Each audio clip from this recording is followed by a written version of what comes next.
Okay. Are we ready? Looks that way. Okay. All right. This is a poem that Courtney likes. I read it every once in a while. I don't read that often, but every time Courtney's in the audience, I always try to read it for her.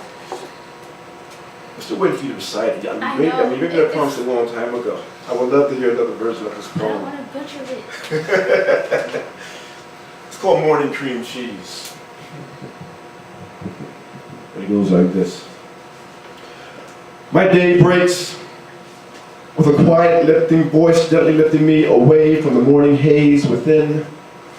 Captain, oh Captain, Captain, oh dearest Captain, would you like butter or cream cheese with your muffin? She was inconspicuously preparing morning breakfast in the hot and crammed studio apartment kitchenette. I did not answer her as I beheld her beating 4 eggs in a light green cylindrical container, only watched mesmerized as I laid across the bed, having a bird's eye view of the tiny kitchen area and the seating set before me. I rose and began to walk towards her, peripherally and nonchalantly glancing over towards her and turkey bacon prepared minutes earlier ahead of time. I dimly thought, as I eyed 6 rashers in an orange-handled, non-sizzling, listless skillet, perfectly lined straight and still like wooden soldiers unwound and motionless in the toy factory depicted in a Lauren Hardy classic. She wore only a burgundy Hawaiian floral print shirt that perfectly draped her shoulders at the top, flowing down the seam and gently caressing her thighs at the bottom. Seemed so appropriate and apropos for the moment as my mind's eyes slowly but surely began to focus on the palette placed before me. The night before, we spoke of the influences of neoclassicism and romanticism and the effect they had upon Western civilization. So profound I found her insight, perception, and depth. I learned much from her as opposed to her from I.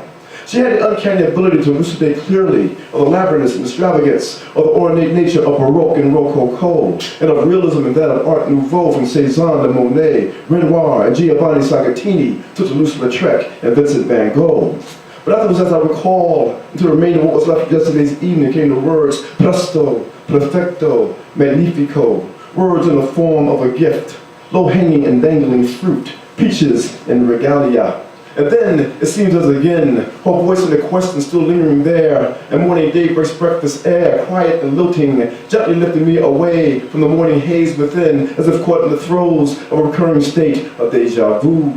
Captain, oh Captain, Captain, oh dearest Captain, would you like butter or cream cheese with your muffin? Alert now, awakened now, aware now, free of the cobwebs now. I replied, yes, my dear, cream cheese will be fine. Only this time, go easy on the jelly. Thank you. This next poem is from my Sophia, wherever she may be. It's called Asian American Beauty. Orange was the color of her dress, lotus blossom, then blue silk, silver-toned slippered sandal, painted toe upon gold feet, delicate soft tempting lip, crimsoned nail trimmed and neat, raven hair, Asian beauty, almond eye, umber and sweet.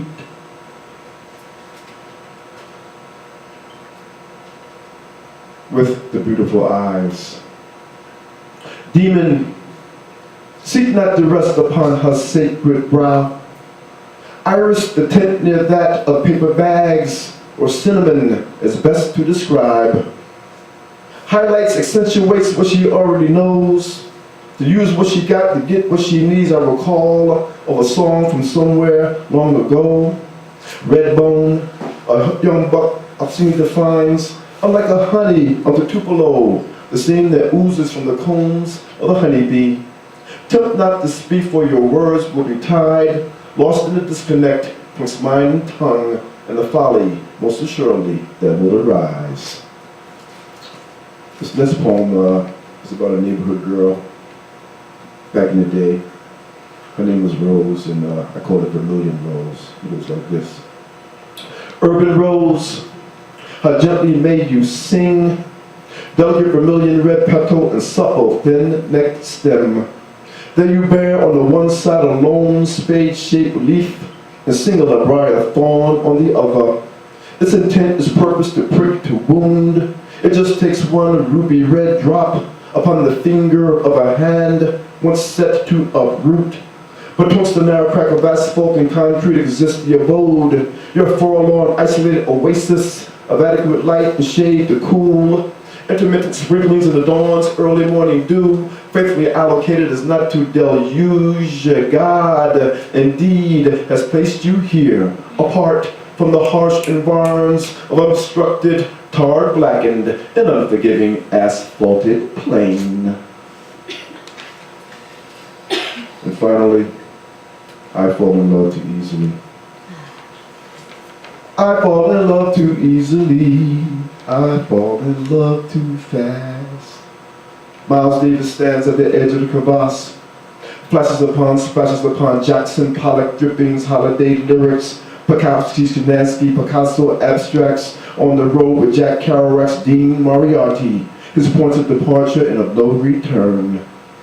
I fall in love too easily, begins to become indistinguishable. Through the callous lip of the trumpeter, his statement has been made. He walks away, seemingly swallowed whole into the folds of an embroidered tapestry like unto a modern-day Jonah, leaving love to hang in the balance in the hands and at the whim of what remained. Love's now irreconcilable. What's left is driven only to impress. Tones of harmony have walked into tones of dissonance upon a bed of multiple frenzied rhythms, no longer held accountable. The remainder of the quintet has taken love by surprise, and the trumpeter's smile is of that of unmitigated satisfaction. Prince of darkness, he steps from beyond the peaked curtain, reclaims center stage, or the romp, once again with love as though he's never left.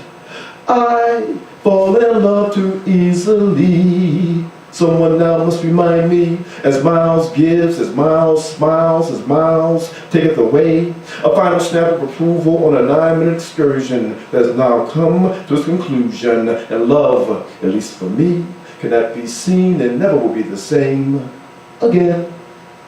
My name is Russell Mobley, thank you.